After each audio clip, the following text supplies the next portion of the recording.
అర్జునుడు విరాట పర్వంలో ఉత్తర గోగ్రహణ సమయంలో గోవుల్ని మరల్చడం కోసమని యుద్ధభూమి యందు ప్రవేశించి ఆ గోవులనన్నింటినీ కూడా వ్యూహాన్ని భేదించి తిరిగి విరాట నగరం వైపు మరల్చినటువంటి సమయంలో ఒకేసారి భీష్మ ద్రోణ కర్ణ కృపాచార్య అశ్వత్థామ శల్య మొదలైనటువంటి వీరులందరూ కూడా కొన్ని వేల రథాలతో అర్జునుడి యొక్క రథాన్ని చుట్టుముట్టారు. చుట్టుముట్టిన సమయంలో ఇప్పుడు ఎవరి మీదకి యుద్ధం ప్రారంభం చెయ్యాలి, ఎవరి మీదకి యుద్ధానికి వెళ్ళాలి అనేటటువంటిది అర్జునుడి ఇచ్ఛ. ఎందుకంటే ముందు ఆయన ప్రారంభం చెయ్యాలి ఎవరి మీదకి వెళ్ళాలన్నది.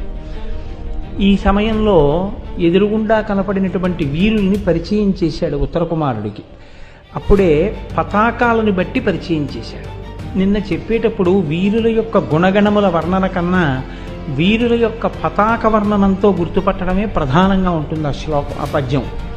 కాంచనమయ వేదిక కనత్కేతనోజ్వల విభ్రమము వాడు కలశజుండు సింహలాంగూల భూషిత నభోభాగ కేతు ప్రేంఖణము వాడు ద్రోణసుతుడు అని ఒక్కొక్కరిని పరిచయం చేస్తూ కనక గోవృష సాంద్ర కాంతి కలిత పరిస్ఫుటధ్వజ సముల్లాసంబువాడు కృపుడు లలిత కంభు ప్రభాకలిత పతాకా విహారంబువాడు రాధాత్మజుండు మణిమయూరగరుచిజాల మహితమైన పరగవాడు కురుక్షితిపతి మహోగ్ర శిఖర తాళ తరువగు శిడమువాడు సురనదీ సూనుడేర్పడ చూచికొనము అంటూ ఆ వచ్చినటువంటి ఆ వీరుల యొక్క పతాకాలని గుర్తుగా చెప్తూ ఎవరెవరు ఏ విధమైనటువంటి పతాకాలతో ఏ రథంలో కూర్చున్నారు అన్నదాన్ని ఆయన వివరణ చేశాడు.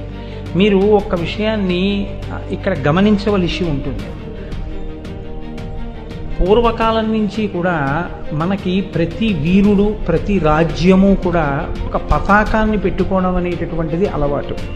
అది ఆయా వ్యక్తుల యొక్క ఆయా వీరుల యొక్క మనప్రవృత్తికి తగినటువంటి పతాకాల్ని రథాల మీద అలంకారం చేస్తారు.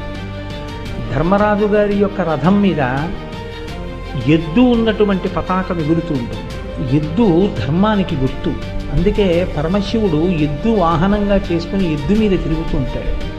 ఎద్దు మీద తిరగడము అంటే కేవలం భౌతికంగా ఒక ఎద్దు అన్న భావనతో మీరు ఉండకూడదు. మీకు భాగవత ప్రారంభంలో మీరు విన్నారు కదా, ఒక ఎద్దు యొక్క పాదముల గురించే చర్చ. 4 పాదములుగా ధర్మము ఉండడాన్ని ఎద్దు చేత సంకేతిస్తారు. అంటే పరమేశ్వరుడు దేనిని అధిరోహించి ఉంటాడు అంటే ధర్మమును అధిరోహించి ఉంటాడు అని. ఎవరు ధర్మాన్ని పట్టుకుంటారో వారికి ఈశ్వర అనుగ్రహం కలుగుతుంది అని గుర్తు. అందుకే ఆయనకి ధర్మం పట్ల చాలా మక్కువ కలిగిన వాడు కాబట్టి